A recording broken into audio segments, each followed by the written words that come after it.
At 1:37 a.m. on March 3, 2020, a tornado touched down just west of Baxter, Tennessee.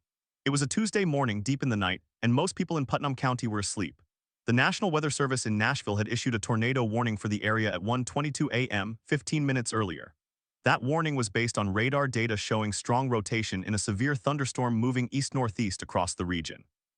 The storm had already produced a deadly tornado earlier that night across western Tennessee, and now it was bearing down on the small towns and rural communities of the Upper Cumberland region. What happened next would become the deadliest single tornado in Tennessee in 7 years. At 1:38 a.m., the tornado crossed into Putnam County, just northeast of the town of Baxter. The National Weather Service later estimated its path began at latitude 36.15 degrees north, longitude 85.65 degrees west. The rotation tightened. Radar indicated a debris signature. This was no waterspout or brief landspout. It was a violent, wedge-shaped tornado with winds estimated at 170 miles per hour, making it an EF4 on the enhanced Fujita scale. It moved east-northeast at about 40 miles per hour, cutting a path that was roughly 700 yards wide at its peak. At 1:40 a.m., the tornado entered the southern edge of Cookeville, a city of around 32,000 people and home to Tennessee Tech University. The storm struck a mobile home park off Interstate 40. Several homes were completely destroyed. In the following minutes, the tornado tore through residential neighborhoods, including the Cane Creek Estates and the area around Walnut Avenue. It ripped roofs off houses, snapped utility poles, and flattened entire structures. The sound, according to survivors, was like a freight train mixed with explosions. At 1:42 a.m., the tornado reached its maximum intensity near the intersection of Interstate 40 and Highway 109. An industrial building was severely damaged. A large warehouse was reduced to rubble. Cars were thrown into fields. The storm continued east-northeast through the Willow Avenue area and into the more densely populated neighborhoods east of the city center. By 1:45 a.m., it was tearing through the community of Buffalo Valley, leaving a path of devastation over a mile long. At 1:47 a.m., the tornado crossed into Smith County, but its worst damage was already done. It lifted at 1:49 a.m., just after entering Smith County near the town of Silver Point.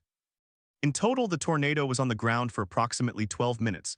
It traveled a distance of just under 9 miles. But in those 12 minutes, 19 people were killed, 97 others were injured. The tornado destroyed more than 100 homes and damaged hundreds more. It caused an estimated $50 million in damage. In a county of fewer than 80,000 residents, the toll was staggering. How could a tornado strike so violently, so quickly, without more warning? The National Weather Service had issued the warning 15 minutes ahead. That is above average for tornado warnings, which often come minutes or even seconds before touchdown. The warning was disseminated through emergency alert systems, weather radios, and smartphone apps. But in the middle of the night, many people were asleep. Some were not awakened by the sirens or the alerts. Some lived in mobile homes without a basement or a safe room. Others were in their houses, but the tornado hit so fast that they had no time to react. The warning system itself performed as designed. The question that emerged in the days following was not about the meteorology, but about human vulnerability. Why did so many people die in a well-warned event? Investigators from the National Weather Service, the Federal Emergency Management Agency, and local emergency management agencies would spend months examining that question. They looked at the timing of the storm, the demographics of the victims, the structural integrity of the homes, and the effectiveness of public alerting. The meteorological setup that produced the tornado was classic for a severe spring outbreak. A strong low-pressure system moved from the plains into the Mississippi Valley. Warm, humid air from the Gulf of Mexico streamed northward ahead of a cold front. Upper-level winds were unusually strong for early March, creating intense wind shear. The atmosphere was unstable. The Storm Prediction Center had issued a moderate risk of severe thunderstorms for parts of the region 2 days earlier. By the afternoon of March 2nd, that risk was upgraded to a high risk, a rare designation. The watch was issued at 7:12 p.m. on March 2nd, valid until 3 a.m. on March 3rd. The storm that produced the Cookeville tornado began its life as a supercell in western Tennessee earlier that evening. At 8:40 p.m. on March 2nd, it produced an EF2 tornado near Camden. At 9:30 p.m., it spawned an EF3 tornado that struck the community of Bethel Springs. That tornado then continued east, intensifying as it moved into Decatur County. By 10:15 p.m., it was a violent EF4, killing at least 3 people near the town of Sugar Tree. The same storm cell continued its deadly march across the state, passing through Hickman County, Williamson County, and then into the Nashville metro area. At 12:35 a.m. on March 3rd, it produced a tornado that struck the western suburbs of Nashville, causing widespread damage. Then it moved into eastern Davidson County and into Wilson County, where it produced another tornado near Lebanon. Finally, the storm entered Putnam County around 1:30 a.m., producing the tornado that would devastate Cookeville. By the time the sun rose on March 3rd, the full scale of the disaster was visible. Emergency responders began searching through debris at first light. The Tennessee Emergency Management Agency activated the State Emergency Operations Center. Governor Bill Lee declared a state of emergency. The National Guard was deployed. Search and rescue teams from across the state converged on Putnam County. The victims included people of all ages. A couple in their 80s died in their home on Buffalo Valley Road. A mother and her 2 young children were killed in a mobile home park. A Tennessee Tech student living off campus was among the dead. The oldest victim was 94 years old. The youngest was a 6-year-old boy. In the weeks that followed, the National Weather Service conducted a damage survey. They rated the tornado an EF4 based on the severity of structural damage. They found instances of well-built houses being swept clean off their foundations. Vehicles were thrown 200 yards, trees were debarked and stripped of their branches. The damage path was consistent with winds of 170 to 175 miles per hour. What made this tornado particularly deadly was not just its strength, but its timing and its path. It struck a county that had not experienced a major tornado in decades. Many homes did not have basements. The local warning systems relied on outdoor sirens, which are designed to warn people who are outside, not those who are sleeping. The smartphone alerts, while effective for those who had them, were sometimes missed because of silent modes or battery settings.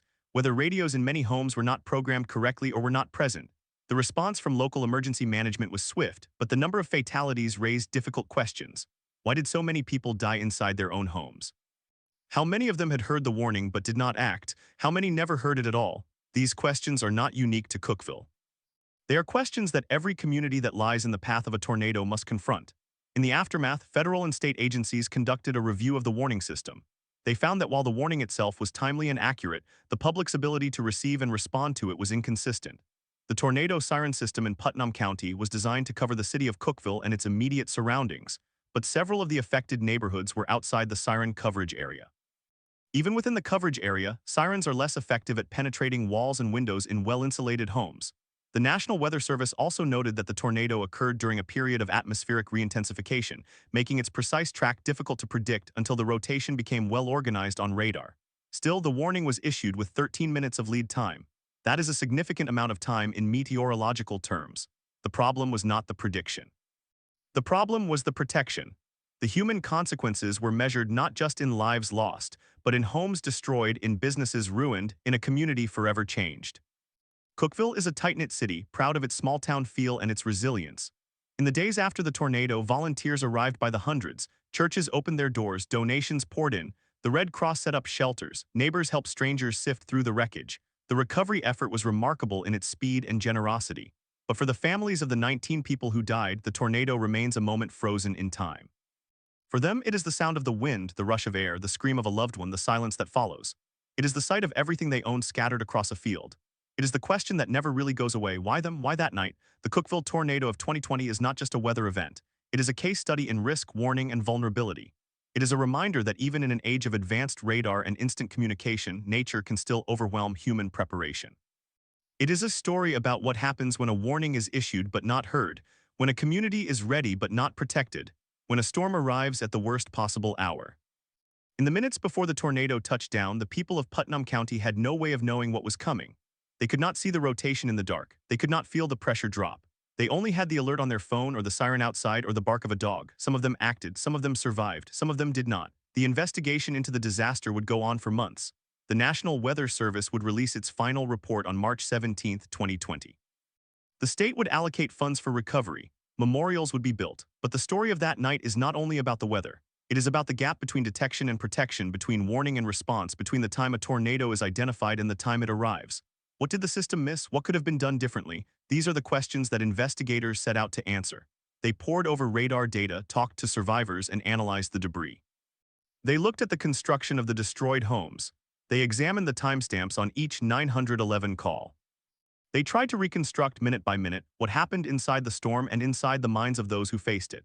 The answers were not simple. They would not fit into a single report or a single lesson, but they would shape how Tennessee prepares for the next storm and how the rest of the country learns from its experience. This is the story of the Cookeville tornado. This is a documentary of a night that changed a city, a season, and a system of warnings that saved some lives while failing to save more.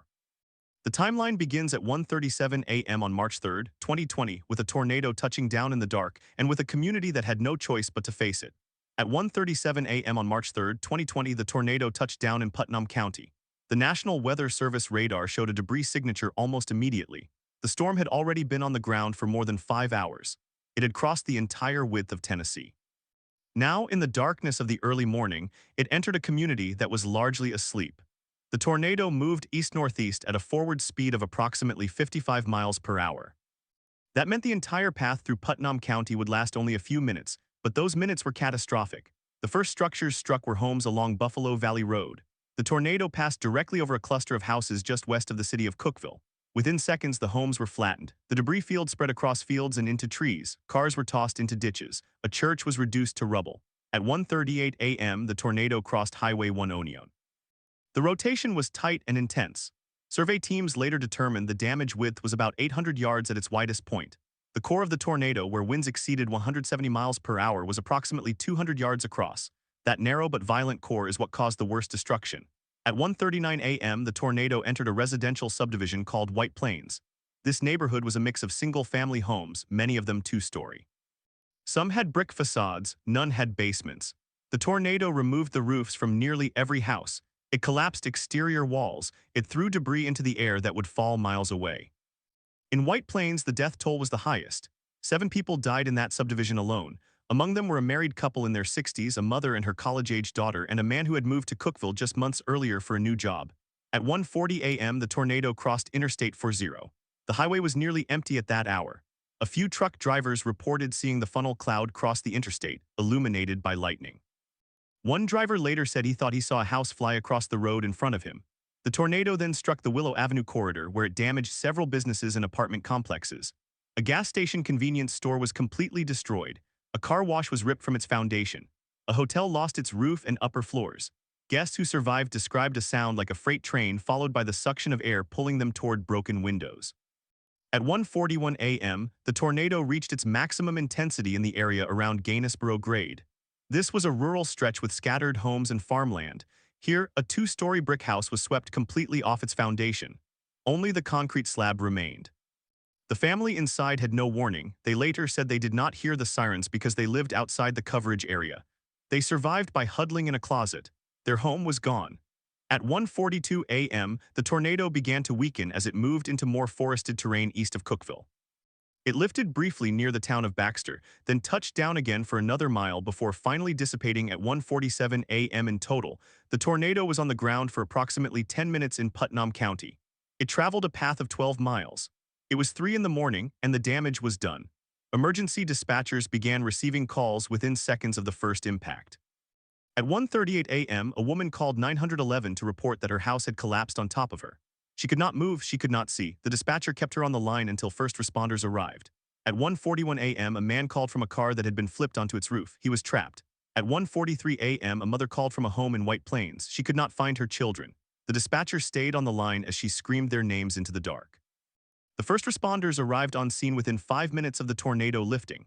But because the damage was spread over a large area, they had to triage by priority. The highest priority was the neighborhoods where reports of multiple fatalities were already coming in. In White Plains, firefighters had to cut through fallen trees and debris just to reach the houses. Some houses were no longer recognizable as houses. They were piles of wood and insulation shaped like a bonfire waiting for a match. Rescuers worked by flashlight and headlamp.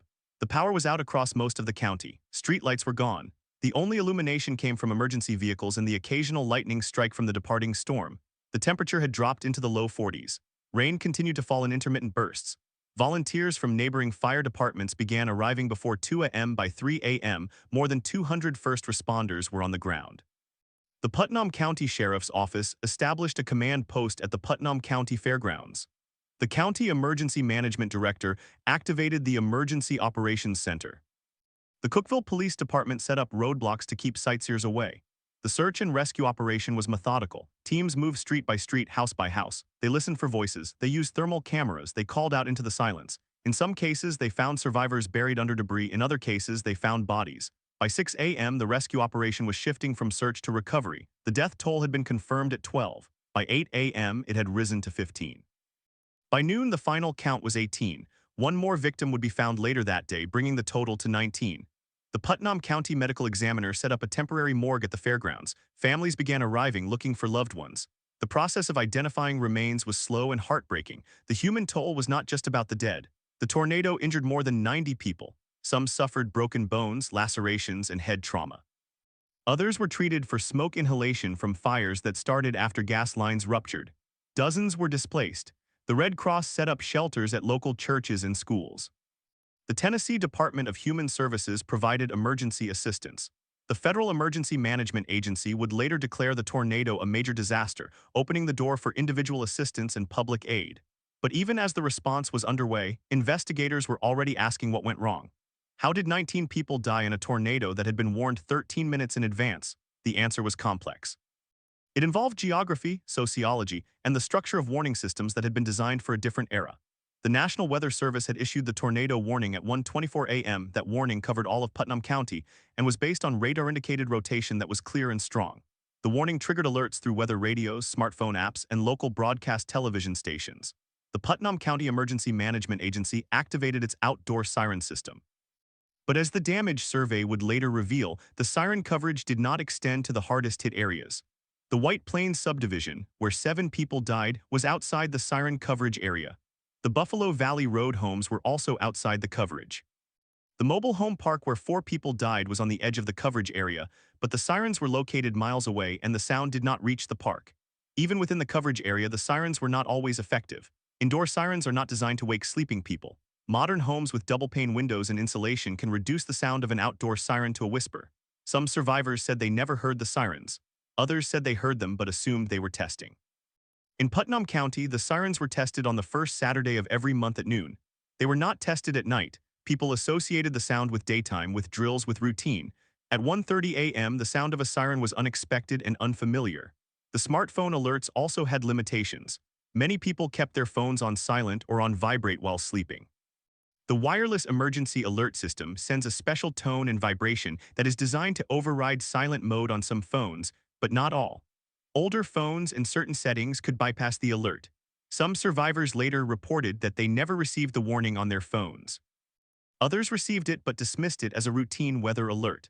The National Weather Service had used the same alert for less severe storms in the past. Weather radios, which are often recommended as a backup, were present in many homes but not always programmed correctly. In some homes, the weather radio was turned off. In others, the batteries had died. In a few cases, the weather radio did go off, but the volume was too low to be heard from the bedroom. The system that was supposed to provide a redundant layer of warning failed in practice. But there was another factor that was harder to measure: human psychology. People who live in regions that rarely get strong tornadoes often underestimate the risk. Tennessee sits at the southern edge of Tornado Alley, but the state has experienced deadly tornadoes before. The 2011 super outbreak killed dozens in the state. Yet many residents of Cookeville had grown up hearing that the hills and valleys of the Cumberland Plateau protected them from tornadoes. This was a myth. Tornadoes can and do occur in mountainous terrain. The 2020 tornado proved that. The timing also mattered. The tornado struck at 1:30 a.m. when people were in their deepest sleep. The chances of waking to a phone alert or a siren are lower at that hour. Studies after the event showed that most survivors who took shelter did so because they were already awake. Some had been monitoring the storm on television. Others had been alerted by family members who lived elsewhere. The few who were woken by the weather radio or the smartphone alert acted quickly. But the window of reaction time was short, 13 minutes from warning to impact, and in many cases, the warning arrived while the tornado was already on the ground nearby. The investigation by the National Weather Service also examined the radar data. The tornado warning was issued based on a strong velocity couplet on the radar that indicated rotation. But the storm was in a phase of rapid intensification. The rotation tightened and intensified suddenly, making the exact path hard to predict until the last minute. The warning covered a large polygon, standard for a storm of this type, but the actual area of destruction was narrow. That meant some people who received the warning were miles from the tornado, while others who were directly in its path received the same alert and may have assumed it did not apply to them. These findings were not unique to Cookeville. They mirrored the challenges faced by communities across the United States after every major tornado outbreak. The question was how to fix the system. The answers were not simple.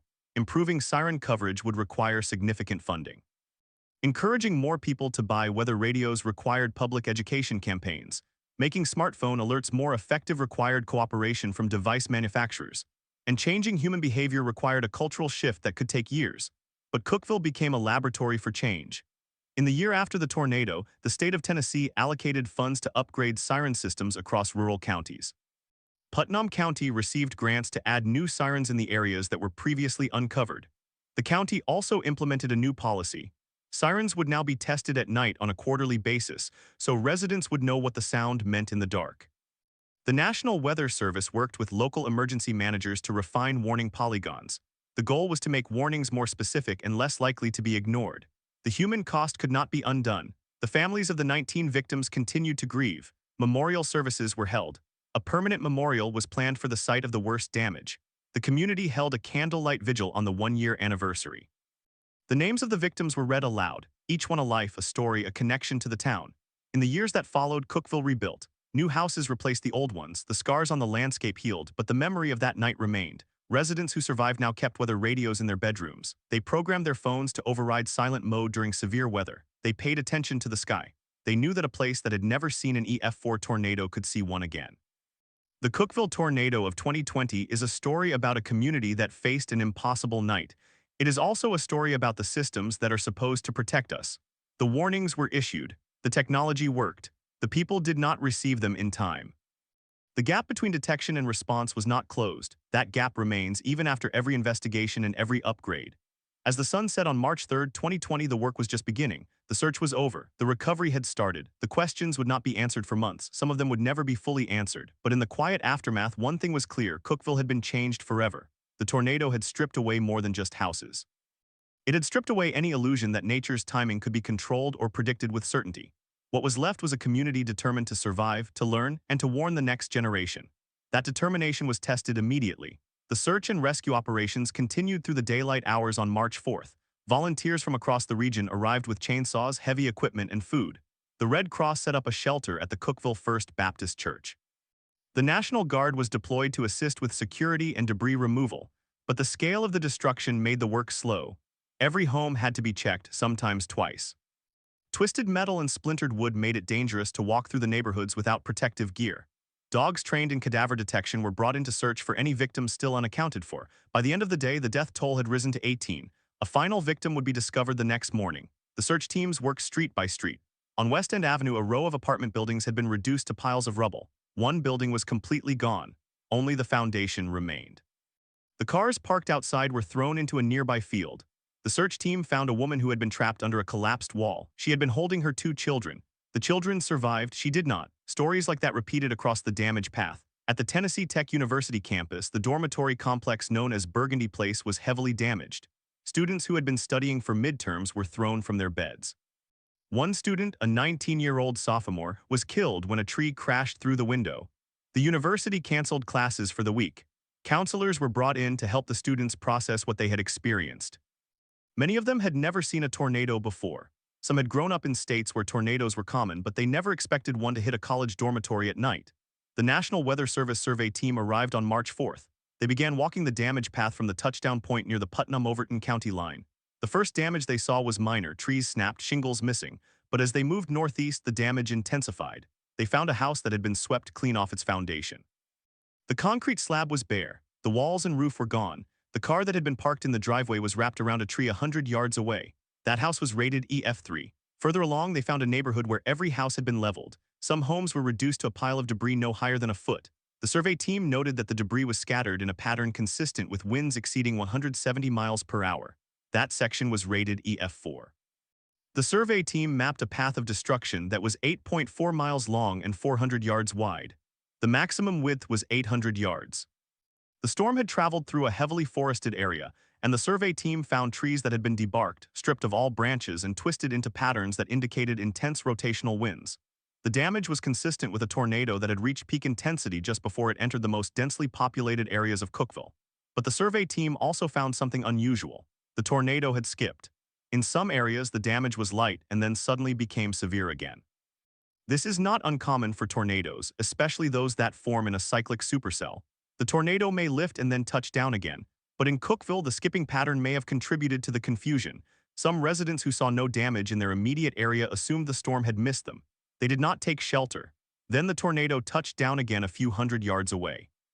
The meteorologists who analyzed the storm after the event noted that the supercell that produced the Cookeville tornado was part of a larger outbreak.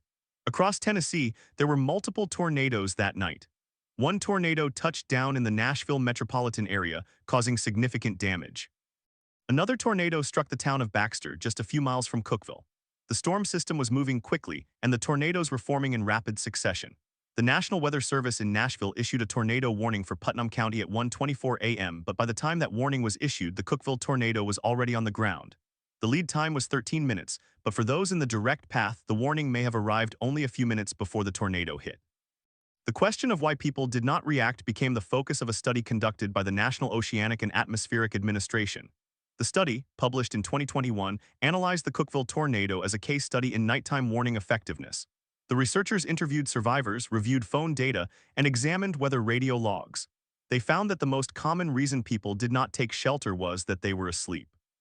The second most common reason was that they assumed the warning did not apply to them. The third was that they did not hear the siren. But the study also revealed a deeper psychological barrier. Many residents had a mental map of where tornadoes could occur. They believed that tornadoes followed rivers, valleys, or specific paths. They believed that the hills protected them. The 2020 tornado demolished that belief. The tornado had crossed a ridge line and descended into the valley. It had climbed another ridge and continued. The terrain had not stopped it. The aftermath of the Cookeville tornado also brought attention to the role of mobile homes in tornado fatalities. 4 of the 19 victims died in a mobile home park. Mobile homes are notoriously vulnerable to tornadoes. They are not anchored to the ground as securely as site-built homes. They can be lifted and rolled by winds as low as 70 miles per hour. In Cookeville, the mobile home park was located in a flat area near the eastern edge of the damaged path. The tornado struck with winds estimated at 130 miles per hour, easily enough to destroy unprotected mobile homes. The question was whether the residents had access to a shelter. The park did not have a community storm shelter. The nearest public shelter was at a school several miles away. By the time the warning was issued, it was too late to drive. In the weeks following the disaster, the Putnam County Commission held a series of public hearings. Residents demanded answers. Why were the sirens not heard? Why was the warning too late? The emergency management director explained that the siren system was designed decades ago, when the population was smaller and the homes were less insulated.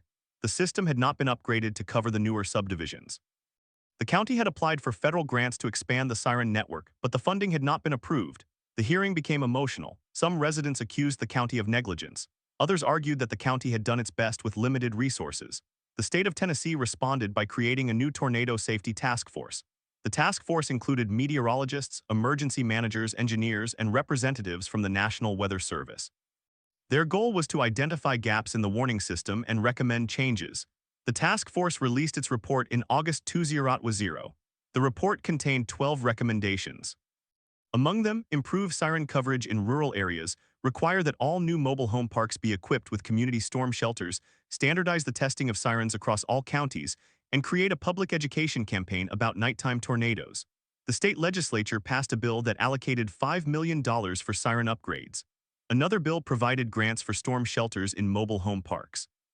But the task force also acknowledged that no amount of infrastructure could guarantee safety. The most effective warning is the one that reaches a person who is awake and ready to act. At 1:30 in the morning, that was a challenge that technology alone could not solve. The task force recommended that the National Weather Service consider adding a special category for nighttime tornado warnings, similar to the particularly dangerous situation designation used for severe storms. The idea was to convey a higher level of urgency. The National Weather Service did not adopt that recommendation, but they did begin to experiment with more specific language in their warnings, such as "This is a life-threatening situation. Take shelter now." The Cookeville tornado also sparked a national discussion about the effectiveness of wireless emergency alerts. The alerts are sent by the Federal Emergency Management Agency through cell phone towers. They are designed to reach all phones within a certain geographic area, but the system relies on the phone being connected to a tower that has been programmed to broadcast the alert. In rural areas, the coverage may be incomplete. And even when the alert is delivered, the phone settings can prevent it from making a sound. After Cookeville, the wireless industry agreed to work on a new standard that would make the alerts more likely to break through silent mode. But the rollout of that technology took years. The victims of the Cookeville tornado were not forgotten. The community raised money for funeral expenses. A local nonprofit organized a long-term recovery committee that helped families rebuild. The Tennessee Emergency Management Agency provided case managers to help survivors navigate the complex process of applying for federal disaster assistance. The Small Business Administration offered low-interest loans to homeowners and renters. But for many, the financial loss was compounded by the loss of irreplaceable items, photographs, heirlooms, letters. One survivor said that the hardest thing was not losing the house but losing the baby shoes that her mother had saved from her own childhood. On the one-year anniversary, a memorial service was held at the site of the worst damage. The names of the 19 victims were read aloud. A bell was rung for each name. The mayor of Cookeville gave a speech about resilience. He said that the tornado had taken lives and homes, but it had not taken the spirit of the community. Hundreds of people attended, they held candles, they hugged, they cried. The service ended with the release of 19 doves, one for each victim. The memorial itself was a granite monument with the names etched in gold. It stood near the entrance to the White Plains subdivision. The monument was surrounded by a flower garden that was planted by volunteers. Every year on March 3rd, the community gathers there for a remembrance ceremony. The names are read again. The flowers are replaced. The story is told to a new generation who may not remember the night but who live in the rebuilt homes. The Cookeville tornado of 2020 is not just a story about one night. It is a story about how a community faced an unimaginable event and chose to respond with action, not despair. It is a story about the engineers who designed the warning systems, the meteorologists who saw the rotation on the radar, the emergency managers who activated the sirens, the volunteers who pulled survivors from the rubble, and the survivors who rebuilt their lives. It is a story about the gap between what technology can do and what humans will do in the critical moments of a disaster. That gap remains. It is the same gap that exists in every community that lies in the path of a tornado, a hurricane, a wildfire, or a flood. The warnings can be issued, the sirens can sound, the phones can buzz, but in the end, the decision to move, to duck, to cover, to run, rests with each individual. And at 1:30 in the morning, faced with an alert that is unfamiliar, a sound that is confusing, a risk that is invisible, many people will simply wait. They will wait for confirmation. They will wait for a neighbor's knock. They will wait until it is too late. The night of March 2nd to 3rd, 2020 in Cookeville, Tennessee is a reminder of that truth. It is a reminder that preparedness is not just about having a plan. It is about knowing the plan so well that when the warning comes, the body moves before the brain has time to question. It is about practicing the drill until it becomes instinct. It is about teaching every member of the community, from the oldest to the youngest, what the sound of a tornado siren means in the dark. The tornado that struck Cookeville was a rare event for that part of Tennessee. An EF4 tornado had not hit the area in recorded history, but the rarity does not matter when it happens to you. The science of tornado prediction has improved dramatically in the past 50 years. The average lead time for a tornado warning has increased from less than 5 minutes to more than 13 minutes. But that improvement means nothing if the warning does not reach the people who need it, or if the people who receive it do not understand it, or if they understand it but do not act. The lessons of Cookeville were studied by emergency managers across the country. The town became a case study in how to improve nighttime warning strategies.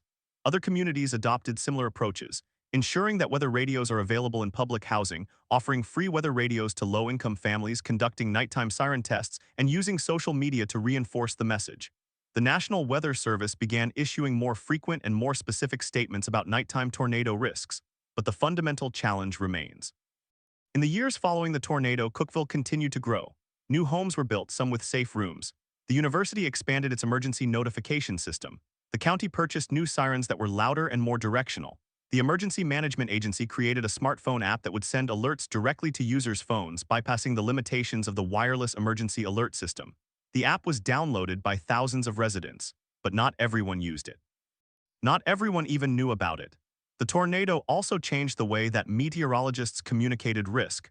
The phrase, "This is a particularly dangerous situation," began to appear in more warnings. The wording was designed to cut through the noise to signal that this was not a routine update, but the phrase had to be used sparingly or it would lose its meaning. The balance between urgency and credibility is delicate. Too many urgent warnings lead to complacency. Too few lead to surprise. The Cookeville tornado of 2020 did not change the world, but it changed a town. It forced a reckoning with the limits of technology and the fragility of human attention. It showed that even in an age of advanced radar, instant communication, and widespread weather awareness, a tornado can still catch a community off guard. It can still kill people in their beds. It can still leave a trail of destruction that takes years to rebuild, both physically and emotionally. The survivors of that night carry the memory with them every day. They remember the sound of the wind. They remember the darkness. They remember the feeling of being lifted, of the house shaking, of the pressure in their ears. Some still flinch when they hear thunder. Some still have nightmares. But they also remember the kindness of strangers, the volunteers who showed up with food and water, the neighbors who helped them dig through the debris, the strangers who donated money and clothes and furniture. They remember that they were not alone. That sense of community is what defines Cookeville today. The tornado destroyed houses, but it did not destroy the bonds between people. In the aftermath, the town came together in ways that surprised even longtime residents. People who had never met before became friends. People who had lived on the same street for years without speaking became neighbors in the truest sense. The disaster exposed the vulnerabilities, but it also revealed the strengths. The question that remains long after the debris was cleared and the memorial was built is whether the warnings will be heeded the next time, because there will be a next time. Tornadoes are a part of life in Tennessee. The climate patterns that produce them are not changing in a way that reduces their frequency. If anything, the evidence suggests that the conditions that lead to severe thunderstorms are becoming more common. The southeastern United States, including Tennessee, has seen an increase in tornado activity in recent decades. The season is starting earlier and lasting longer. The nighttime tornadoes, once considered rare, are becoming more frequent. Cookeville was a warning, not just the tornado itself, but the failure of the system to fully protect the people. The town responded by strengthening the system. They added sirens, they improved radios, they educated the public. But the gap between detection and action will always exist. The question is whether each individual will close that gap in the moment of crisis. The answer is not guaranteed. The story of the Cookeville tornado is not over. It continues in every new home that is built with a safe room. It continues in every weather radio that is purchased and programmed. It continues in every parent who teaches their child what to do when the sirens sound at night. It continues in every meteorologist who studies the radar data and thinks about the people who are sleeping below that storm. It continues in every emergency manager who tests the sirens and wonders if they will wake someone up. The night of March 2nd to 3rd, 2020 was a moment in time, but its echoes will be heard for decades. The 19 names on the memorial are not just names, they are reminders, they are reasons to keep improving, keep preparing, keep watching. They are the reason that Cookeville, Tennessee will never forget, and they are the reason that every community that lives under the sky should take note. The sky over the Cumberland Plateau is clear again, the trees have grown back, the homes are rebuilt. Life has returned to normal, but normal is not the same as it was before. The people of Cookeville now know that the sirens can fail, the warnings can be missed, and the storm can strike without warning in the middle of the night. They have learned to trust the science, but also to trust their instincts. They have learned that when the sky turns green and the air goes still, it is time to move. They have learned that a 13-minute lead time is only as good as the 12 minutes that come before it. And so the story goes on. The next generation will grow up with the memory of that night, even if they did not experience it. They will hear the stories from their parents and grandparents. They will know where to go when the sirens sound. They will know that the hills do not protect them. They will know that the warning is real, and they will hope that they never have to use that knowledge. But if they do, they will be ready. That is the legacy of the Cookeville tornado. It is not a story of failure. It is a story of learning. It is a story of a community that was broken and chose to rebuild stronger. It is a story that will be told in weather briefings, in emergency management meetings, and in living rooms across the South for years to come. It is a story that matters. The tornado struck at 1:29 a.m. The last victim was found at 4:47 p.m. the next day. The cleanup took months. The recovery took years, but the lesson will last forever. What exactly was that lesson? In the months following March 2020, meteorologists from the National Weather Service in Nashville conducted a detailed service assessment. They interviewed survivors, reviewed radar data, analyzed warning lead times, and mapped the debris pattern. Their report, released in the summer of 2020, was not a simple list of failures. It was a nuanced examination of how a well-forecast storm became a deadly surprise. The assessment noted that the Storm Prediction Center had issued a moderate risk outlook for the region more than 24 hours in advance. That was a significant signal. Moderate risk, in the language of the SPC, means the potential for widespread severe storms, including strong tornadoes. The forecast was accurate. The conditions were primed: a strong low-pressure system, warm moist air from the Gulf, and a powerful jet stream overhead. The ingredients were textbook. The question was why that information did not translate into action. Part of the answer lay in the timing. The tornado warning was issued at 1:21 a.m. By that point, most people were asleep. The average American checks their phone for the last time around 10 p.m. After that, notifications are silenced, phones are placed on nightstands, and the world outside fades. The wireless emergency alert system, which can override silent mode on many phones, is not designed to wake people. It produces a short vibration and a tone, but if the phone is across the room or under a pillow, it might not be heard. The National Weather Service knew this. They had studied nighttime tornado fatalities for decades. They knew that the risk of death is more than double at night compared to daytime. They knew that sirens are less effective at night because people are indoors, often with windows closed and air conditioning running. They knew that the public tends to underestimate the threat of a tornado that strikes after dark. But knowing and fixing are two different things. The assessment also examined the specific path of the Cookeville tornado. It touched down at 1:29 a.m. near the intersection of Interstate 40 and Highway 111, then moved northeast. The storm crossed the interstate, a major artery, but traffic was light at that hour. It then entered a residential area. The homes in its path were mostly single-family houses, built on slab foundations with no basements. Tennessee, like much of the South, has a geology that makes basements impractical. The clay soil expands and contracts, cracking concrete. The water table is often high. Most homes are built directly on a concrete slab. When a tornado hits a slab home, the occupants have nowhere to go but a bathroom or a closet. The tornado was rated EF4 by the National Weather Service. That classification means winds between 166 and 200 miles per hour. The damage was consistent with that intensity. Homes swept clean from their foundations, trees debarked, vehicles thrown hundreds of yards. The path was about 3/4 of a mile wide at its maximum and extended for more than 6 miles. The tornado remained on the ground for about 12 minutes. In that time, it killed 19 people and injured 87. How could a storm with such a short duration cause so much destruction? The answer is density. The tornado did not strike an open field, it struck a neighborhood. The houses were close together. The storm did not need to travel far to find victims. It simply needed to cross a few blocks at the right time. The victims were not all in the same house. They were scattered across the path. Some were elderly, some were children, some were families who had lived in Cookeville for generations, some were students at the university. The youngest victim was 5 years old. The oldest was 91. They died in different ways, some from blunt force trauma, some from suffocation, some from being thrown. The autopsies told a grim story of how a tornado kills. It is not the wind itself that kills, but the debris carried by the wind. The wind turns everyday objects into projectiles, pieces of wood, shards of glass, chunks of drywall, metal siding. The human body is not designed to withstand that.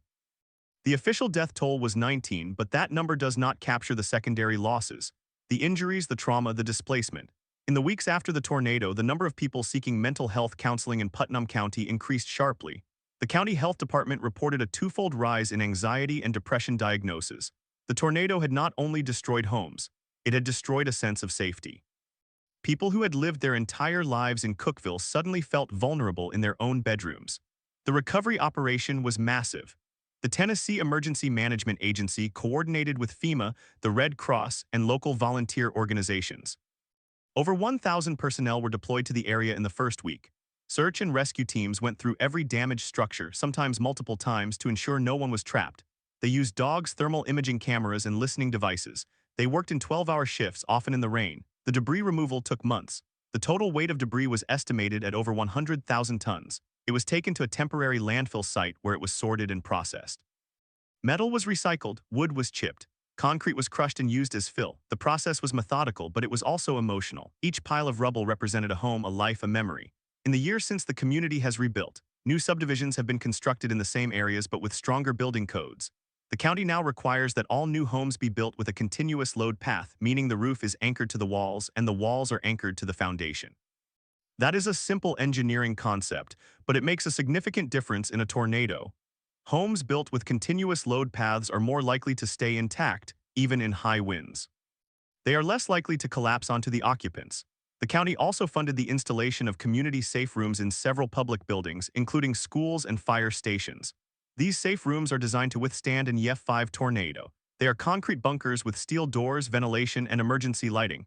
They can hold hundreds of people, but they are only useful if people can reach them in time. For those living in the path of a nighttime tornado, the distance between their home and the nearest safe room might be too far. The question of how to improve nighttime tornado warnings remains unanswered in many ways. The National Weather Service has experimented with different approaches. One is the use of tornado emergency language, which is reserved for the most extreme events.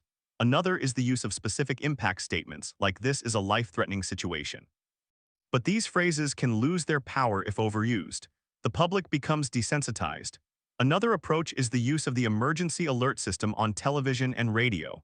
The EAS can interrupt programming with a tone and a message. But at night when people are asleep, the television is off and the radio is silent.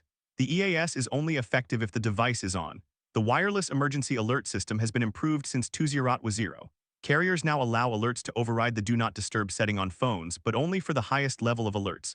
The problem is that the system is not uniform. Some phones handle alerts differently.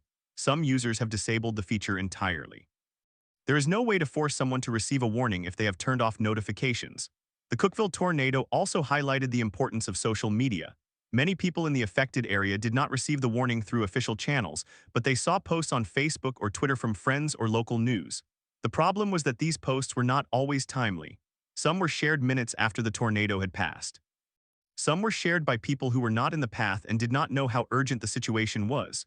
The information was accurate, but it was delayed. The role of the media is also a factor. In the hours before the tornado, local television stations in Nashville and Knoxville were covering the storm. They broke into regular programming to show live radar. Meteorologists pointed at the screen and said, "This storm is producing a tornado. It is moving toward Cookeville." But many people in Cookeville were not watching those stations. They were asleep. They were not watching the news at 1 in the morning. The fundamental problem is that warning systems are designed for people who are awake and engaged. They rely on the assumption that the recipient is paying attention. At night, that assumption is false. The solution is not a single technology. It is a combination of technologies, plus education, plus community awareness, plus personal responsibility. In the aftermath of the Cookeville tornado, emergency managers across the country re-examined their own plans. Some cities in tornado-prone states implemented reverse 911 systems, which call landlines in the affected area with a recorded message. But landlines are becoming less common. Many homes have cut the cord. Cell phones are the primary communication device, but they depend on the cellular network, which can be overloaded during a disaster. The Cookeville tornado did not cause a widespread network failure, but other disasters have. The National Weather Service also changed its internal procedures. They began to issue particularly dangerous situation tornado warnings more frequently, especially at night. They also started using experimental products like the Tornado Impact Sheet, which provides a standardized description of the expected damage. But these are small changes. The big changes require funding, legislation, and public buy-in. The story of the Cookeville tornado is not a story of human error. It is a story of systemic limitations. The meteorologists did their job, the warning was issued, the sirens sounded, but the people did not wake up, the system did not fail, it was simply not designed for the specific circumstances of that night. What can be done? Some advocates have called for mandatory weather radios in all homes, similar to smoke detectors. Others have proposed that wireless carriers be required to make alerts louder and more persistent. Still, others have suggested that the government should fund the installation of safe rooms in every high-risk area. But these solutions are expensive and controversial. The cost of a safe room is several $1,000s. The cost of a weather radio is about $30, but even $30 is too much for some families. The Cookeville tornado was a wake-up call, but the question is how long the wakefulness will last. In the years since attention has shifted, other disasters have dominated the news. The pandemic, the wildfires, the hurricanes, the public memory is short. The lessons of Cookeville are still being taught in emergency management conferences, but they are not being reinforced in the public consciousness.